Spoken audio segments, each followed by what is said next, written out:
Hi, it's Micky Dolenz here. You're listening to Inspirado Projecto.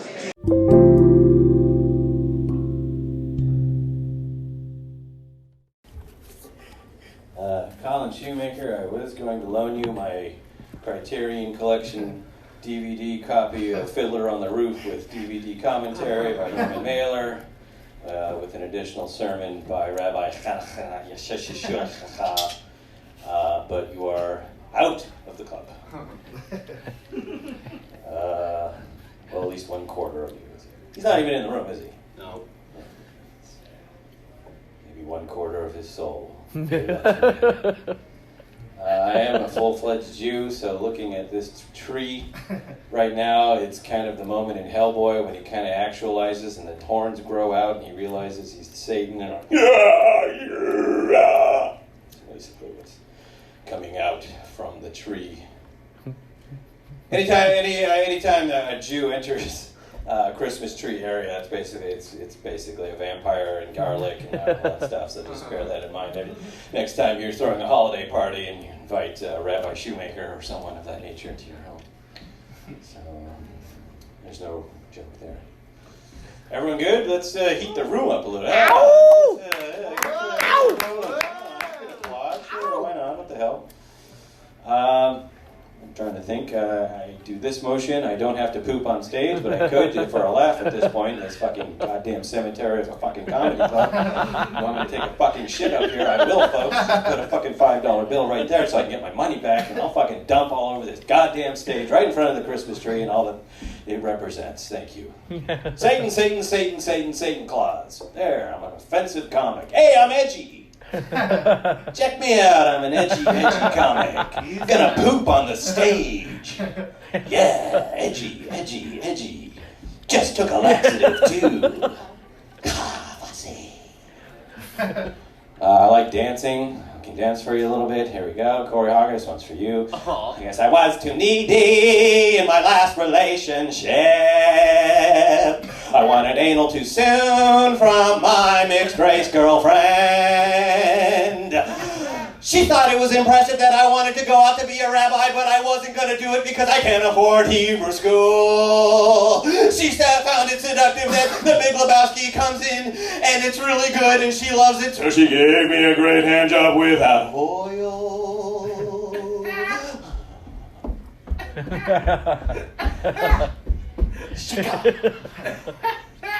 It's my Fosse Feathers move. Trying to work that one out.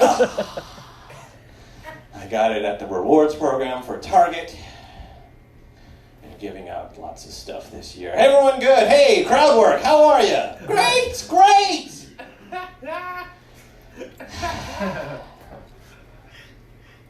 Hi, Zio. Yes. Hi, Zio. Zio, I love Zio. She's wonderful. She's adorable. Crowd work!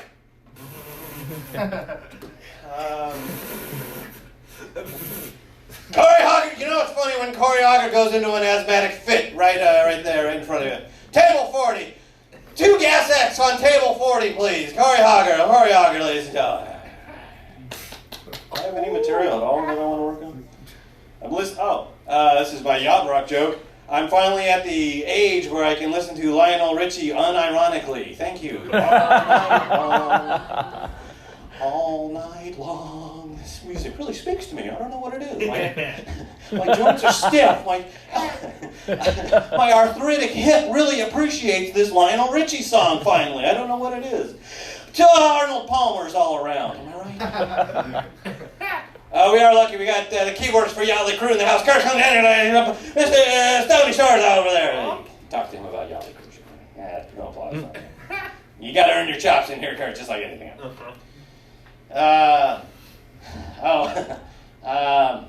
I'm on Weight Watchers, and that sucks. You guys are talking about weight and whatever, and being on Weight Watchers sucks, and it's hell, and you got to count points and all that, and it's fucking hell trying to count points in a Chinese restaurant that's run by a ma and pa type of family. You know, that's terrible, because they don't know what you're talking about. And my neighbors own a Chinese restaurant. They're wonderful people, but I go in there, I'm like, hey, I'm on Weight Watchers. How many points are in an egg roll? You eat egg roll now! You eat my robot! So it kind of turns into the deer hunter scene when the Russian roulette and everything. You eat my robot! I don't know. I was still working on that one. They're very good people, though. They're very decent people. They're not very nurturing. That's what I learned. They just, that was them telling me to suck it up. Okay, thank you.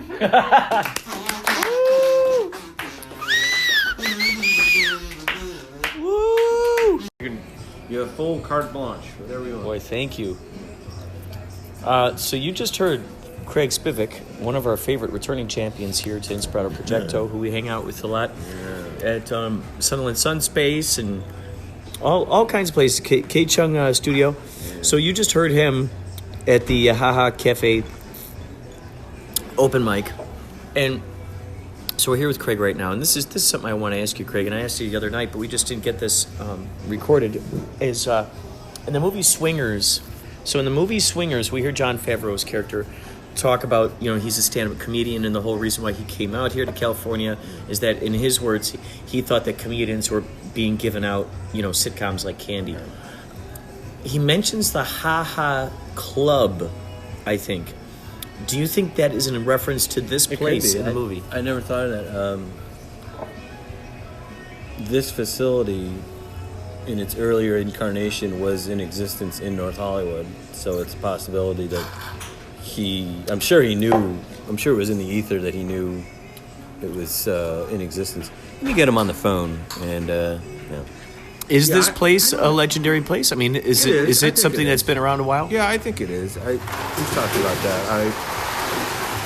Because of its location and because of its longevity, it is definitely on the map and in reference and in the ether, the way the Comedy Store is and the Improv and Laugh Factory. Those are the big three, and I believe that Ha Ha is probably the fourth. And then you got a Flappers and an Ice House, kind of bringing up the pack. Yeah, I think he was making reference to the Ha Ha Comedy Cafe. Either way, it was a funny reference. I know exactly the scene that you're talking about. He was basically just going after himself and saying, "This is all I've got to show for it," and I'm the open mic king at the Ha Ha hole, or whatever he says, and it's a true line. Whether or not he was suggesting this place in actuality or not, the line rings true because it is in essence the last bastion, or it's any actor who's coming out here, it's their worst fear. I've been here 5-10 years or whatever, and all I've got to show for it is I'm an open micer at the Ha Ha hole or whatever, the Chuckle Hut or whatever it is. It's a great line. And the Chuckle Hut. The Chuckle, yeah. There's always those, "Hey, welcome to the Funny Chuck," the Funny Huck. Or, Yeah. I was at a show, Rooster Teeth Feathers. Have you ever been there? It's that's the name of a venue? It's in San Jose. It's actually a great club, and I saw Bobby Slayton there, and we helped. I was on a film crew. We shot the show, and so we were there all day. And they're like, "You got to pull up to Rooster Teeth Feathers." I'm like, "Are you kidding or what?" Nope, not kidding. And it's a real place, and it was a great room. I have to admit, it was a fucking amazing room. Bobby Slayton was an amazing comic in that room. So there's all sorts of zany stuff. There is that side to comedy where it's like there's that elevation of the comic side to it, So the name Ha Ha Comedy Cafe is funny. You can't help but not take it seriously. And I think people kind of trivialize that, and I think that lends itself to the funny and the comedy of it because you know what I mean. It trivializes it to a certain point, so thus it demerits what they're actually doing. So the name of itself really kind of trivializes the talent that is actually being explored in whatever venue. That makes sense. What an interesting psychological look into just the name itself. There's that side to comedy. So in a sense, it becomes sort of accidentally a parody of itself, so to speak. Parody of itself and the butt of its own joke. And the thing that the best example, you're a musician, you're a qualified musician. Here's the best example I can give to you on your own terms. I played music for a lot of years as a percussionist, drummer, all that. And one of the guys I played with was Rick Parnell. And Rick Parnell is Mick Shrimpton from Spinal Tap. Oh! Yeah, and I played with him at the Kibitz Room multiple times, and they would pay us by feeding us, so I would sit and have a meal with him afterwards. And like the first or second time I jammed with him, he was like, you're a great drummer, you're a great percussionist. I love playing with you. He's fantastic, Craig. I'm like, it's my pleasure, whatever. And I'm like, what have you done? Have I seen you in other groups? What are you doing? He's like, I was in a band called Spinal Tap. You know what I mean? I was like, holy shit, I know who this guy is. I'm eating with Mick Shrimpton. I jammed with Mick Shrimpton. I didn't even realize it. God. I'm like, what was it like jamming with Spinal Tap? Because to me, Spinal Tap is the greatest. They're one of the greats. And he was just like, you know what? It was a great time, but the bus driver got paid better than I did. You know what I mean? And his whole career, and this is his words, I'm inclined to agree, but his words were, they didn't take him seriously. He was in Spinal Tap. He was an amazing drummer for Spinal Tap. He was an amazing drummer before Spinal Tap. His father was the big band orchestra leader, the Parnell, I forget his father's name, it was the Parnell Orchestra. Rick was a prodigy. He was in a group called Atomic Rooster, which was huge. Did a lot of drugs. He was the only authentic musician in Spinal Tap to actually be in that band, and he played accordingly. After Spinal Tap broke up, he couldn't get work. People thought he was a joke drummer. People didn't think he was a real musician. And it's like his whole career suffered. And you could see it when we would hang out. His self-esteem was just completely out in the toilet. Just for whatever reason. He had not made the money that he deserved. He had not had the fame that he deserved. He had not done anything. But what he could do was play better. And this is no shit. He's one of the greatest fucking drummers to ever live. He was phenomenal what he could do, especially in jazz and in rock. Unbelievable. I used to record him just playing because he had a jazz combo that I was trying to break into, but I didn't get in. And I would record them, and I'd play him back tapes. I'd be like, listen to what you did there, man. Jesus Christ. He's like, I don't know. It just comes to me, Incredible musician, but because he was associated with comic rock, satire rock, Weird Al Yankovic, Dr. Demento rock, Dr. Demento parody music, his whole career just went in the toilet. You know what I mean? There is a lot of that stigma. There is that fear of cross-pollination between comedy and music because of that. Wow. You know what I mean? And you've seen that. I've seen that firsthand, and it's a little scary, but for me, it's like, fuck it. What do I care? I would rather be doing stuff that I want to do. If I want to be doing joke songs, which I can do up there, if I want to go that route, I will. I don't care. Zappa did it, and I think he did it better than anyone. So there's that to contend with. So that's why in movies like Swingers, when they bring up that moment of, all I am is the guy who runs the open mic at the Ha Ha. Oh, right. It's sort of tapping into that collective unconscious of, oh yeah, you're reeking with failure. Oh. Because of comedy. Oh. You know what I mean? Right. That comedy, that sort of comedy collective unconscious filters in and peppers everything around it. So if you're a comic and you're a great musician, it's an uphill battle. Or if you're a musician trying to be a comic, it's an uphill battle as well. The stories that I heard is every lead singer is dying to be a comic, and every comic is dying to be a lead singer. There's that. But you should interview Cliff next. Interesting. You should interview Cliff next because he's a brilliant songwriter, brilliant musician, but he's a great comic. And he can do both, and he can kind of keep those streams separate. He's probably the best at it. His music is sensational, and it's taken seriously. His comedy is great, and he's taken seriously as a comic. So he's one of the few. That's such a funny thing to hear those two words in the same sentence. Seriously as a comic. That is such a funny thing to hear. Yeah. He needs to be taken. We all want to be taken seriously as comics. Isn't that crazy? Isn't that a crazy irony that a comic has to deal with? Take me seriously, but laugh. Yeah. That's where those lines get muddied, because you want your audience as a comic. I want my audience take seriously. Does that mean kind of like pay attention to? Like when I think of take serious, like you got to stop what you're doing and watch this, pay attention to this right now. I think so. I think it's the equivalent. I see it a lot in here. It's the equivalent of when a teacher has an important lesson plan that he's trying to get through, and he can't get the attention of. He can't get his students to calm down. Ah. You know what I mean? It's the same concept. every comic I've ever seen worth their salt at some point is like, goddamn audience wouldn't shut up. Like goddamn, respect, I suppose. Yeah, goddamn audience wouldn't respect. I couldn't get a hold of the audience. Every comic's biggest fear. It's mine.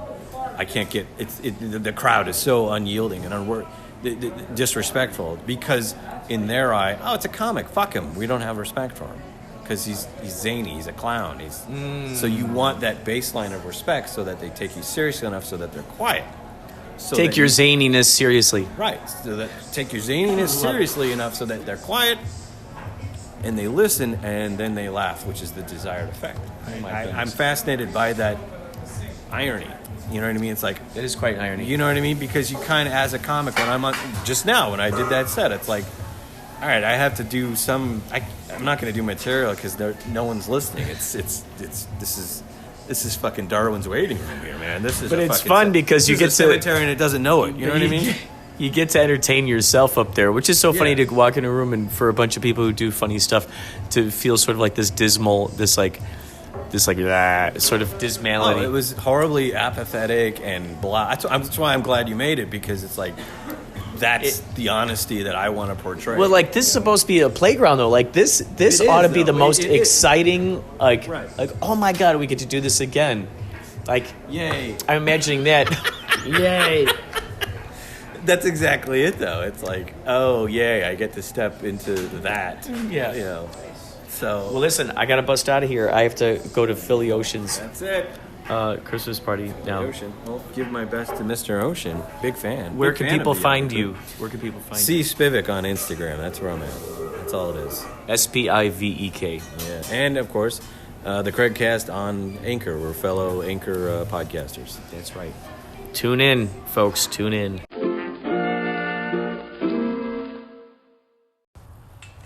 Hello, Kurt. How are you? I hope you had a great Thanksgiving weekend. I heard you had a Thanksgiving Eve show. That sounds amazing. And I don't know. I was just laughing. I was thinking about you lately. I just republished, I guess, the Anchor interview that we did at the podcast explosion in October. Tanika's trying really hard to get people to the December 14th date. I don't know if I'm going to be able to make it, but I was laughing. That was fun when you and Amber Smiles Jones and I were talking at the podcast explosion. So I hope you're having fun out there interviewing people at crazy places like you do. And I'll talk to you soon. Bye. Oh, it's Maria. Did I say that? Maria from Strong Body, Strong Soul. That's right. Bye.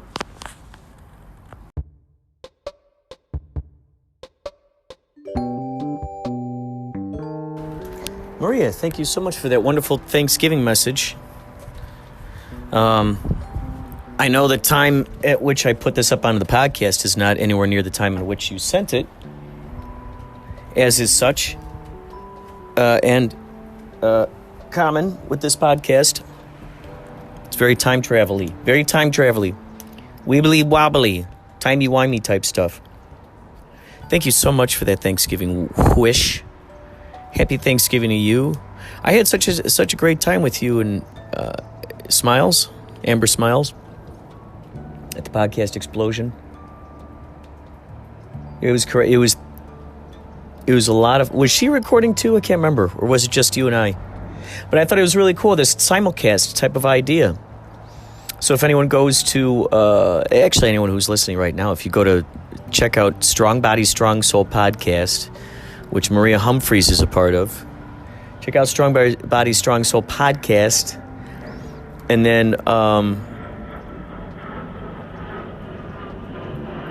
you can hear her aspect from her perspective of the same interview. And then if you go on to my podcast, you can hear, I think I titled the podcast episode LA Podcast Explosion or something. But you'll hear my interview in there too. So I hope all of you who are listening had an extraordinary Thanksgiving. I'm always curious to hear what people eat for Thanksgiving. I went to my sister Jenny's friend's house, and they had enchiladas. That was delicious, I have to admit. And it was the first time I ever had enchiladas for Thanksgiving. That was quite a surprise. And the whole time we were watching Christmas movies. I've never seen the movie Christmas Claus with Tim Allen. However, there it was on that night. What was the other one that we watched? Home Alone. I guess that takes place on Christmas.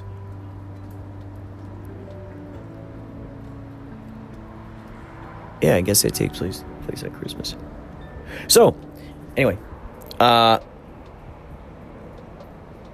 take care. Oh, and also, folks, if you want to hear my original Thanksgiving song, it's called I Am Thankful. I believe that's in the last episode, the episode before this. I'm pretty sure. If not, then it's in the episode before that. That's if you want to hear it. That's if you want to give it a try. If you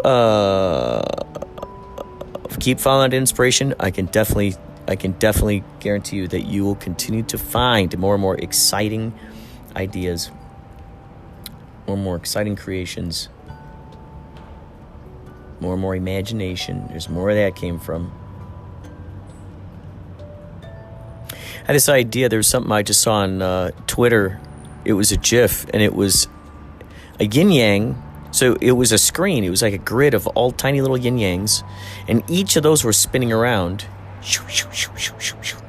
Like all at the same time, maybe, or some sort of interesting. It was like while those were swirling, if you sort of blurred your eyes a little bit, you also noticed that the big grid itself was also swirling. Oh, I gotta just take time to smell that delicious winter air. Oh my God. Oh man, you smell that? You smell that winter air? If you're near a window, please get near a window. Please. I'm not going to continue until you get near a window. Get near a window, please. If you're near a window, please. Come on. Open up the window, please. Open up the window. Please stick your head out there. Smell this along with me, will you please? Fresh air. Fresh air. Where are you listening to this at? Fresh air. Give me a call. Call the hotline. Voicemail. 561-203-9179. So I imagine someone, instead of a TV, they have a projector, and their projection goes up on their wall, and it's just that. That's all it is. It's just that swirling grid of the yin-yangs, all the little yin-yangs going, and then maybe some sort of binaural beat, some 432HZ kind of binaural beat that resonates at optimal quality. You know?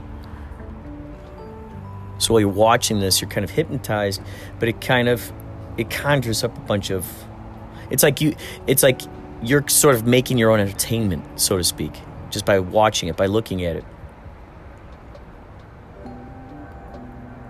By the way, if you get a chance, check out Hellier. Whew, that would be good.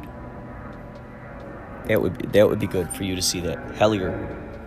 Check it out. I'm telling you right now, you are gonna dig it. I just talked to a neighbor coming out of the door. Instead of going, hey, how's it going?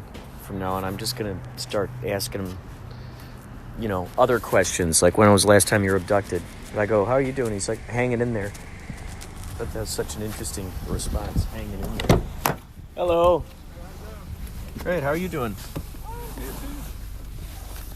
Driving everywhere, my friend. What's the farthest you've ever driven? Living west side Los Angeles, and they sent me to Santa Barbara. Oh, wow. Yeah, that's the far way. And, I've talked to some drivers before who have driven all the way to, where was it? Where did they say they went? They said they went to, it was like out of state. It was Vegas. Oh, yeah? Yeah, they went to Vegas. Yeah, 4 hours driving. I thought that was kind of interesting because, would you take someone to Vegas? Not yet. No, but would you though? If someone said, take me to Vegas, would you drive that far of a distance? Yeah. Oh wow, that's pretty cool. Yeah, if I don't have nothing to do, I go. That's great. Yeah. What a great. So it sounds like you're an explorer. Do you like to go on adventures? Yeah. Do you go mountain climbing?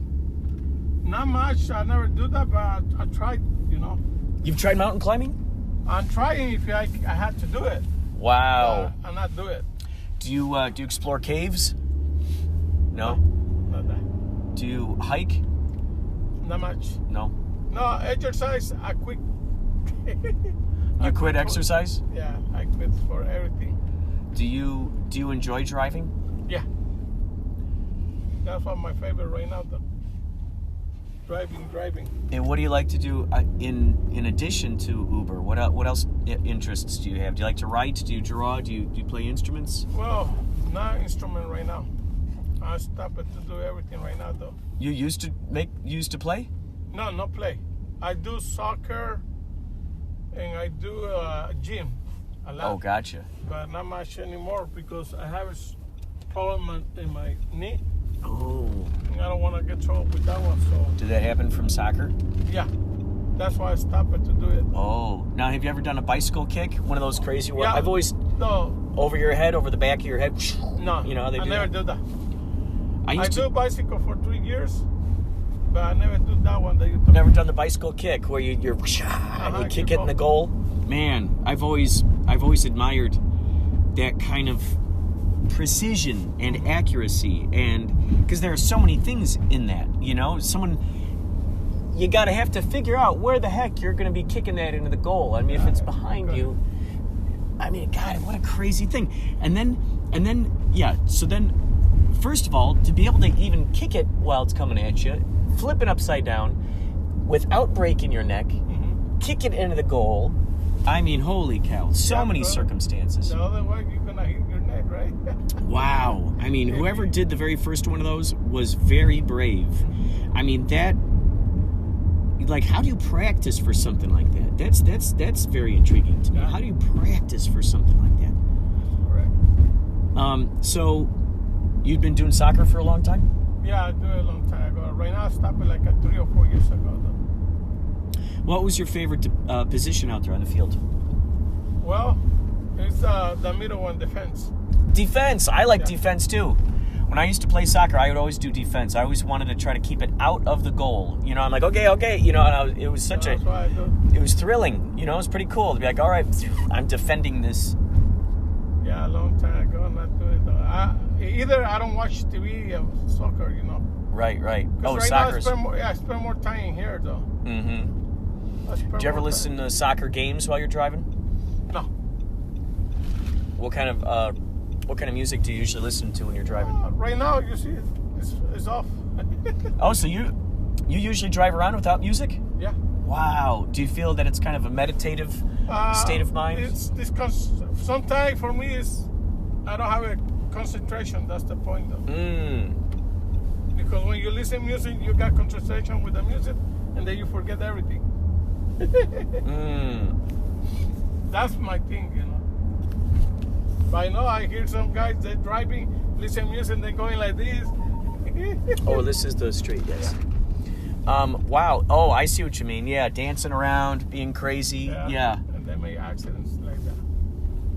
Not everyone's right, but so you're afraid that you might get inspired to start dancing in your seat and playing drums on the. They're gonna say this guy is gonna influence. I don't want to do that. That's funny. Yeah. So do you watch a lot of soccer when you're out of Uber when you're not driving? Only when I go to the restaurants, though. But Or who are some of your favorite teams? Well, right now, I don't have a favorite, because the how they're playing right now is not that real soccer. Oh. They're play for money. Oh, this is perfect. This is good. Yeah. Oh, I gotcha. All right. Well, hey, thanks a lot for the trip. My pleasure, my friend. And Have a good day. you drive carefully, and may you have wonderful dreams of soccer. Thanks, well. Thank you. Thank you. Take care. There you go. Soccer. Here's my question to you folks. Have you ever done a bicycle kick? How many soccer players do we have listening right now? Have you ever done the bicycle kick? You know what I'm talking about, right? If so, call me.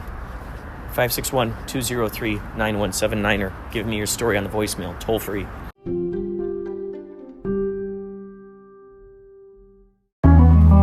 Today is December 21st. We're at the cave in BigBear. And we're playing out here today.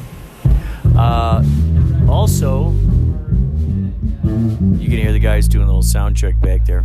Also, I posted, if you will, my new 5-minute, 8-second short, 5-minute, 8-second movie, cinema. It's a Christmas detective thriller sci-fi cinema. And I released that today, 21st, 12/21, 2019. And that's up there. It's on IGTV. You could go to visit Inspirado Projecto on Instagram if you want. I'm on there. Visit Inspirado Projecto. Right now, you see a still picture of the movie. See a still picture of the movie. And then I think it gives you like a minute preview.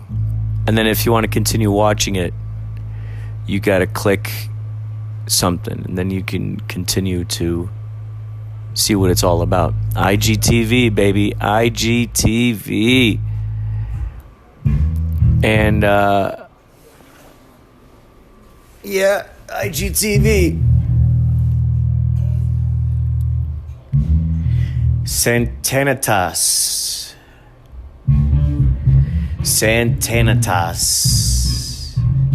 That's how you pronounce that movie. Santanitas. Or Santanitas. Santanitas. Taste. Santanitas. Santanates.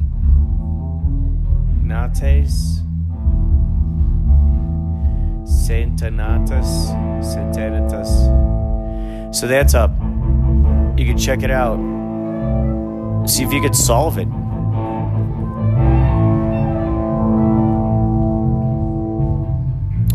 We're very curious to see if we sail it out tonight or not. Almost. Who knows? Who knows? We might be close. So, you might hear some interviews with some of these guys. You might hear me talking to Pauly Shöres. You might hear me talking to Tommy Buoy. You might hear me talking to Sailor Hawkins. You might hear me talking to Baba Buoy. You might hear me talking to Philly Ocean. You never know. It's all a possibility. Also, if you happen to come out to any of these Yachtley cruise shows, please let me know. Say, hey, I listen to Inspirado Projecto. And let me know. That would be fantastic. Because then I could interview you for the podcast. And then if you listen to the podcast, you could listen. And then you'll hear yourself on any number of platforms. We're on Spotify, TuneIn, Breaker, Stitcher, Spreaker, Castbox, Radio Public, TuneIn, Listen Notes, Chartable, Podmust, Podacy, Podtail, Podknife, Blueberry, Podbean, Spotify, iHeart. Oh, there's so many. I think there's one called RadioOnline.com. I think that's one of them. So, all over the place, baby. Contribute your audio. Do it. Send us a voicemail at the toll-free number 561-203-9179, or if you want, you can text me at Inspirado Projecto at gmail.com. You can actually message me through that. So give it a try. Give it a try. I would say 3 minutes. 3 minutes of audio is good. Email it, inspirado@gmail.com. You can email it there. I get great joy from playing the soundscapes that are offered here. I love it. So please keep doing it, so I could share you with these people. All right? That's all I want to do. I just want to share your voice with the populace. Thank you.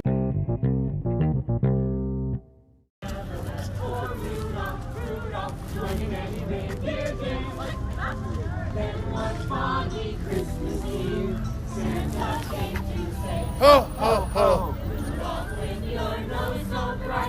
Won't you guide my sleigh tonight? And all the reindeer loved him as they shouted out with glee. Yippee! Rudolph the red-nosed reindeer, you'll go down in history. Like George Washington. Like Columbus. Columbus, not George Washington. He's like Columbus. No, I thought it was George Washington too. I thought it was George Washington. So sometimes I throw in Salvador Dali. Obama. Like Salvador Dali. The Dalai Lama. Like the Dalai Lama. That's right. You'll go down in history. Like the Dalai Lama. Wow, that was great to come across real life carolers out there. Real life carolers. I couldn't get the shit to come out, so I was sitting there going like this, trying to get it to pop, and I squeezed it really hard, and the whole lid completely popped off of it and exploded in my face. And, right? And As your the boss. owner of Patagonia, Yeah. Yvon Chouinard, the founder of Patagonia, came walking in with a group of people, like an entire tour of people, because we have tours coming through all the time. Like, here's the glass shop where they make surfboards, you know? All over my face. I just like immediately spun around to the eye wash station and put my face down. So embarrassing. And all these so people embarrassing. were there. You were right in front of all And these my people. boss, he's so great. He's like, she just jumped right into it. It's like, that's what's great about working in Patagonia is we got this great eye wash station over there. So good. And then I played a show like shortly after that, a few hours later. So was it just a whole bunch of people just watching you with all this like paint on your face? I mean, yeah, You washed basically. it off really fast. It's incredible. It's like going to Universal Studios and like seeing behind the scenes. behind the scenes. It's incredible. Never did they realize they'd ever see the face of the person who's creating the surfboards. Yeah, all the time. All the time. We have people come through all the time. It was cool because when I went to the Bowery store in New York, it's like pretty much 90% of every surfboard in there I did. What store? Bowery What's in that, the Manhattan, or in Bowery, New York. Is that like a... It's a section of New York It's a City. section in New York. Yeah, it's more like on the southern tip, so like closer to like the World Trade Center. Oh. And almost all of the surfboards that you designed are in there.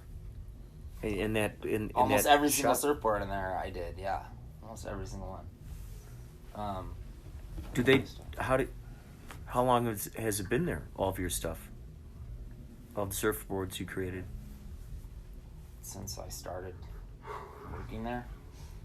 I mean, I have surfboards all over the world: Japan, Australia, Spain, UK, Germany, all over.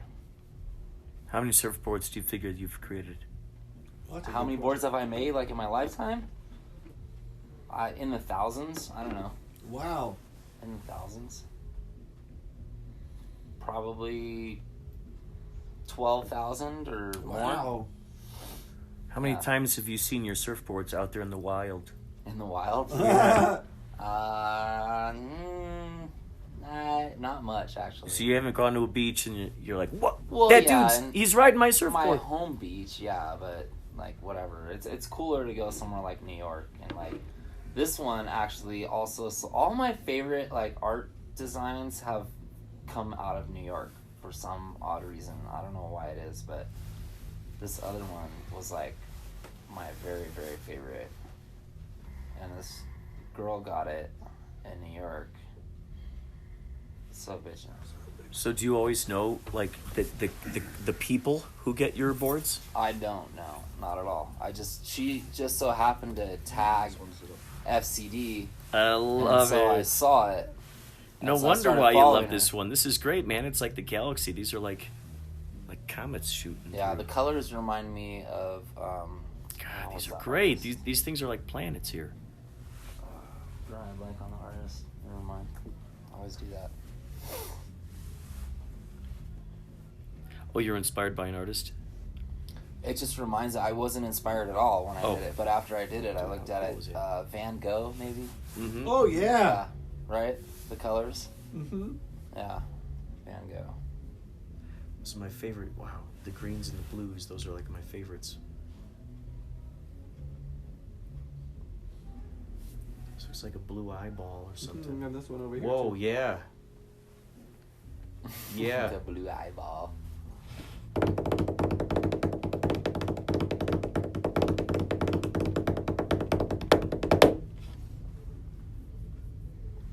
Yeah, that's Do you always, cool. do you always paint the same size surfboards? No, they're all different. I wish I had taken a picture of another one that my dad shaped that was in there that I did as well. It was also one of my favorites. Kind of similar to the one that I first showed you, but blues, blue and white, and it's all clear down to the tail, and it's like a tail dip, like if you dipped it in color. Only it's straight rail to rail across swirl design like that, kind of like the horizontal, like diagonal, whatever. How long does it take for you to paint one? When I do these, it's not actually paint. What it is it's all resin.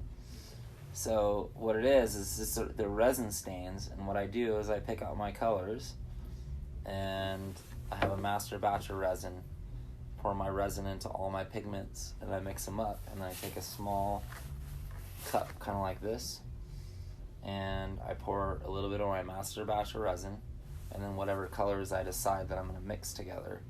And you put very small, minimal amounts, and then take a coffee stir stick, and I stir however I want my swirl to be, and then it's up to me how I pour it. And you just keep pouring until you're done pouring, and then you take a squeegee, and you squeegee the resin off, and that's the print that you get. That's how it works. You do it on anything. You do it on wood. Pretty much, it'll stay in anything, which is kind of the next thing for me, which I haven't started yet, but I want to start doing art pieces, because I've kind of got it down to a science, like how I do it, and I have like a 3D effect that I do as well. That's kind of cool. It's fun. Because it looks like a lot of that is clear, huh? What's that? Is a lot of that clear? There's clear on top of it, but that's fiberglass, and yeah, there's not really any clear resin in any of that stuff that I showed you. Most of it has a white base, and the white, like, very minimal amount of white pigment. Did they tell you what to paint? No, it's all just me. Yeah. Sometimes we'll have repeats where someone's like, I want this board. And then you have to try and match it, you know? Is that tricky trying to recreate that? It is tricky. Because I'm sure when you're in the truly moment of is. creating it's just pure inspiration. Almost impossible. To, Yeah. I mean, that's my hurricane. Oh, that's great. Yeah. Very cool. That is great. It's pretty wild. That one I think was on both sides. Everything else in there. This one's like super wacky. And actually that board that I showed you was my favorite. I made a video of it. Oh, cool. When I first did it. Wow. This is the whole video of it. And then Wow. this is another super rad one that I did, the longboard.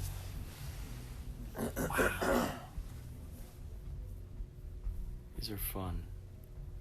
That one, it's, you can't even tell. Like, they look cool in the picture, but they're way more amazing in person. Pictures do not do those justice at all. Some of the nebulas are just like, whoa.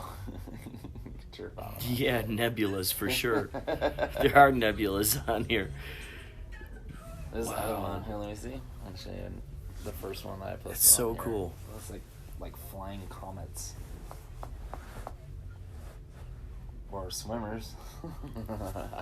Oh, cool.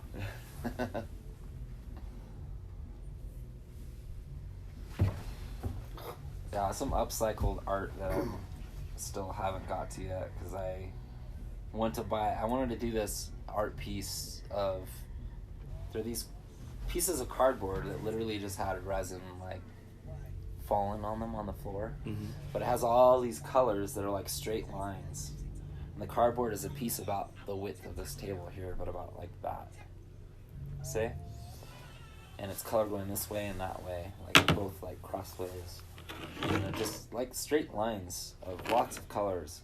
Really cool looking. It's just on a piece of cardboard. It's literally trash. It's just drippings from laminating colors. And what I wanted to do with it is put a frame around it and pour bar resin. So it's about like that thick of resin, so there's a lot of depth to it. And then take metal and frame it out like a casing around it, like a frame, yeah. And then the screws would go through the metal, so you could see the screws in the plastic, right? Very masculine. You can envision that? Very masculine. But when I went to buy the resin, it was like $75 for a gallon, and I would need like a lot of gallons of resin to like pull it off the way I want to do it. So I never finished that. Couldn't afford it at the time, or now. One of these days, though, I mean, you were talking like a $2,000 art piece. I would have to sell it for like $2,000. But I think I could sell it for that. Is there a way to do it? The way I envision it, like I think I could sell it for that. No problem. Can you do a thinner version that just doesn't? Totally, I could try to do a thinner version. I still have I actually bought the resin and I never did anything with it. The thing that's cool about bar resin is that you don't have to do anything with it. You just mix it and pour it. And it's clear and it comes out smooth. You don't have to flame it, you have to sand it, you don't have to buff it, nothing. It's perfect. Thanks. Did your dad teach you about this stuff, or how did you learn it? My dad did get me started on it. He taught me how to build surfboards, and then when I went to Patagonia, I learned a lot more just because I was working with a glasser versus my dad's a shaper. He glasses and all that too. Like I say, he taught me everything. But the guy that I work for now is a career glasser. He's been glassing since he was like a teenager, and it's all he's ever done is surfboards. My dad's been all over the place. But anyways, I learned a lot from him.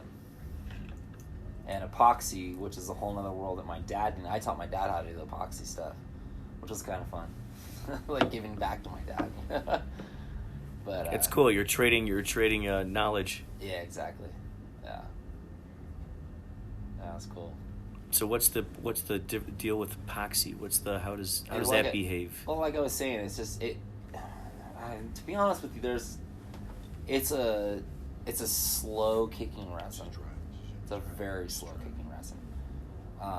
Polyester resin, like I was saying, the amount of hardener that you put into it, if you put a small amount, it can kick very slow.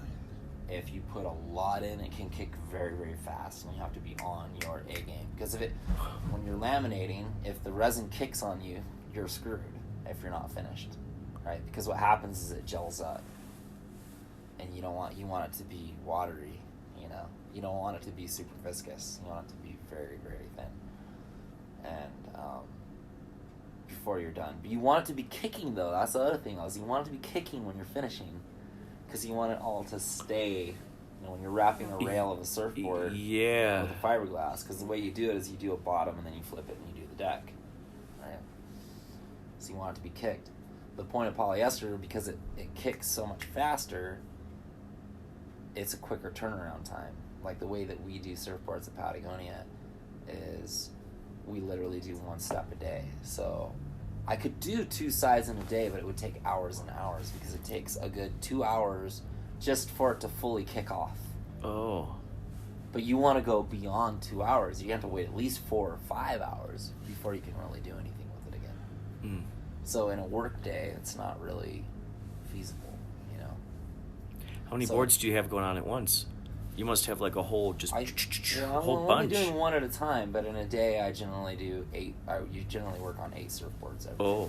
Yeah, and it's 4 bottoms and 4 decks. So I start 4 and I finish 4.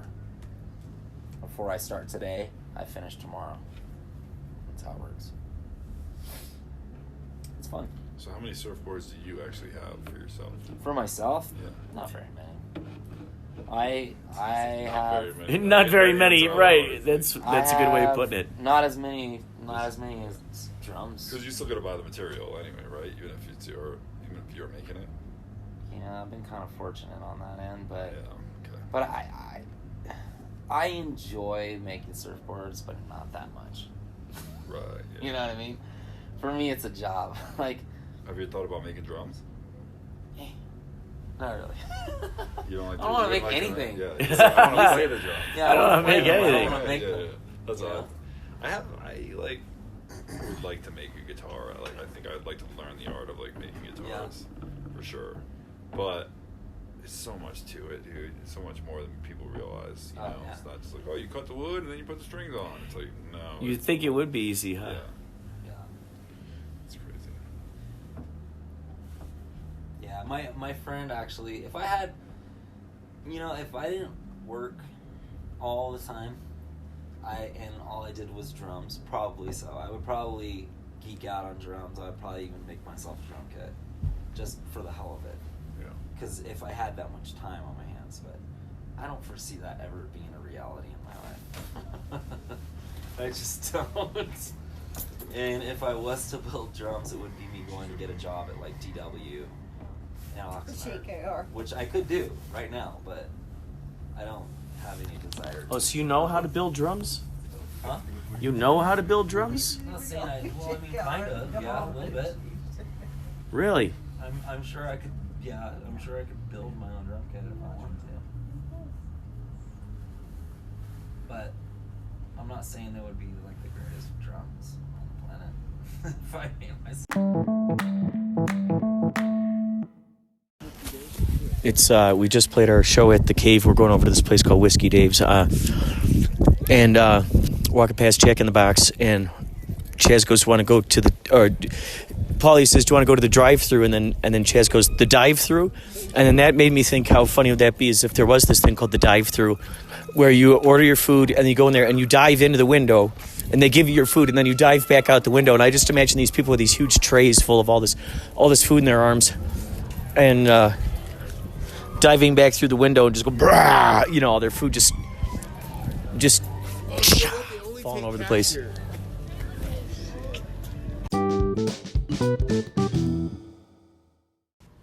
The story of a guy who is so inspired and epiphanated and enthralled with and impassioned by a particular dead musician. There's a particular dead musician, let's say an Elliott Smith type of musician who died. And this person just loves Elliott Smith's music. They're always trying to, you know, just covering his music like crazy, just going out to open mics, covering this music. And then starting to write his own music. And then it sounds very much like Elliott Smith, as one might imagine, because he's just a huge fan of Elliott Smith. He loves his sound. So he, you know, starts coming up with his own music. It sounds very close to Elliott Smith. And he is both heralded as a genius because he sounds so good and so authentic and very much like this particular dead artist. Maybe they make a lot of references to him, like a cross between Nick Drake and Elliott Smith. Mixed with Leonard Cohen. Ooh. So, mixed with, let's say, Tom Waits, maybe some Warren Zevon thrown in. Ooh, Cat Stevens. Donovan. The Monkees, oh boy. All these influences. I want to say Radiohead, why not? So anyway, you could definitely tell that this guy basically is like hugely influenced by this one particular musician. And what happens is he gets so entranced, so deep into trying to sort of recreate the sound and the spirit of this dead musician that, in a sense, he ends up ends up channeling him, ends up tapping into him, basically. And so all this music that's coming through, he finally realizes, oh my God, I'm channeling this particular musician. He's singing through me. And, and now, it's almost kind of like this idea, like there was this play that I had auditioned for at Columbia College a long time ago when I also auditioned for Glengarry Glen Ross. It was called The Author's Voice. It was about this guy who has like this gremlin that lives in his closet. And the gremlin just gives him tons of ideas. There could be a way that this is all connected. There are two large deposits of quartz in the world. The largest deposit stretches underneath the Pennyroyal Plateau into southeastern Tennessee. If you have Okay, so I'm watching Hellier. Here. Hit it with a really powerful magnetic field.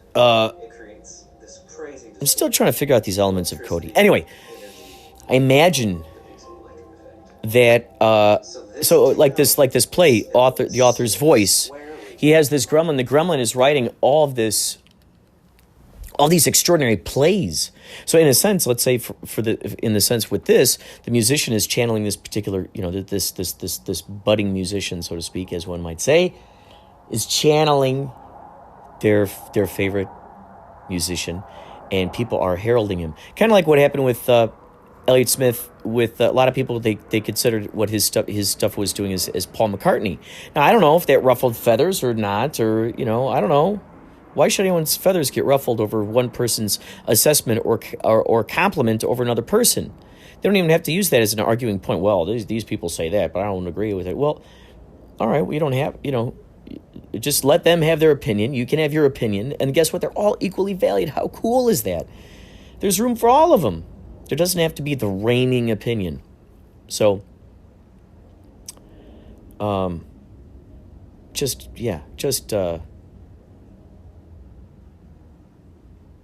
just fascinating, because then let's say the musician, the dead musician, is like, hey, I need credit. You need to start telling people that you're channeling me.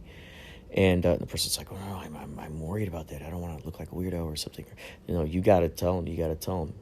So who knows? There's a whole thing that's tied into that as to why he's got to give him credit, or why who knows what the value the ghost of Elliott Smith would be getting out of it. But anyway, that's just an idea that popped in my brain. I think it's an idea worth exploring. I'm heading up to see Rise of Skywalker. Do not dare give away any secrets here, folks. Do not dare. I see that my Yachtley crew sticker is still firmly placed on the back of the street sign. It is, oh gosh, what is it called? I think it's a median. The sign, I think it's supposed to be that it's a sign that there's a median there. And it looks like a, let's see, like a semicircle. If you imagine more of like a cup-shaped sort of semicircle, but like, and then there's like an arrow that weaves around it to the right, kind of like a question mark. So, yeah, that's where the Yachtley crew sticker is. So, I'm on my way up to see Rise of Skywalker. I have been thoroughly enjoying Mandalorian. I don't know if I told any of you about what I've been watching lately. I just finished today, actually, Hellier Season 2. If you like weird phenomena, cryptozoology type stuff. Bigfoot, UFOs, chupacabra, Mothman, all that kind of cool stuff. And that stuff just kind of fascinates you. Check out, and if you like documentaries too, and or if you like synchronicities, check out Hellier. Both season 1 and 2, I believe, are on YouTube. Check them out. I think you will enjoy it. These group of investigators, paranormal investigators, they are all very big into adventures and research and sharing knowledge with each other and getting a kick out of each one another's research. I love seeing that. Each person gets the conch, as one would say in Lord of the Flies. I've got the conch. I can talk now. I've got the conch. I've got it now. Don't you dare talk. I've got the conch, and you can only talk if you're holding the conch. So everybody has the floor at some point. Everyone listens intently to what the others are talking about, and boy, oh boy, it's amazing. It's amazing because you see how these guys come together and try to solve this crazy mystery about these caves.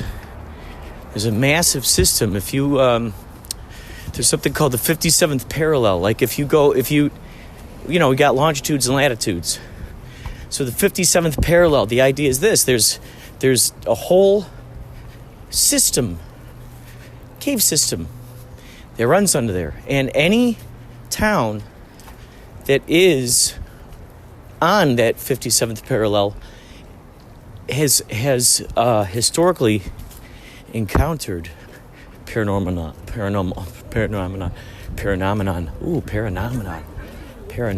Did I just invent a word, or has that been out there before? Phenomenon. Freaking phenomenon. That's a good one, a phenomenon. It's a phenomenon, and it's a paranormal phenomenon. It's a phenomenon. Oh, there we go. A phenomenon. That's good. Wow. Huh. Phenomenormal. That could be another one. Phenomenormal. Phenomenormal. Huh. Paranormal.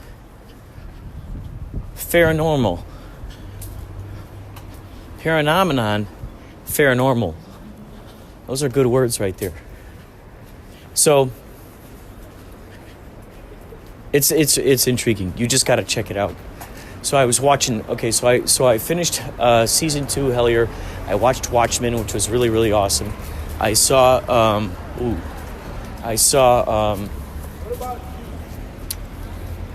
what was it? Well, yeah, Watchmen.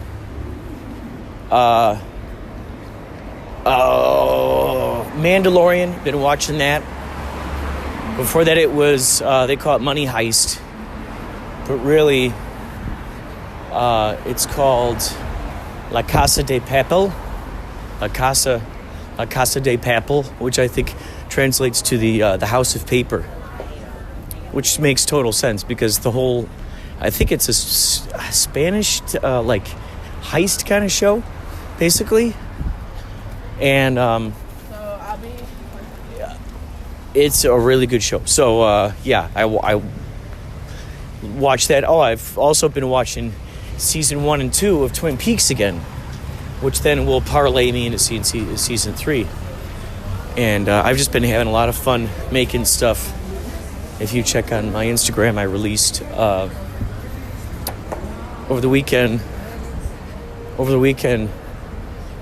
Yachtley crew was in BigBear at the cave, which I think you can hear some of it in this episode, actually. And after we played, I went over to this place called Murray's, which has karaoke all day, every day. And they still had the karaoke, just kept it was just brewing. It just kept on brewing. At around 1 a.m., 1:30 a.m. So I went over there after our show, sing a little karaoke, and so yeah, that's up on my Instagram. If you go to Inspirado Projecto, that's up on my Instagram. And what's so cool is it's all right there. I edited it. I had Pauly Shöres ended up showing up while I was there, and because the other guys were over at a different place, and so then he showed up and he ended up recording some of the shenanigans. And so what I did was I edited it together, and then I put it up onto IGTV, which you can see. Also, I released my Christmas detective thriller sci-fi cinema called Santanitas, a Christmas movie. You could check that out. That's also on IGTV under the same moniker. It's funny, I never used that word moniker. Under that moniker, Inspirado Projecto on Instagram. So, all right, that's all for now. It's starting to drizzle. Drizzly, drizzaloo.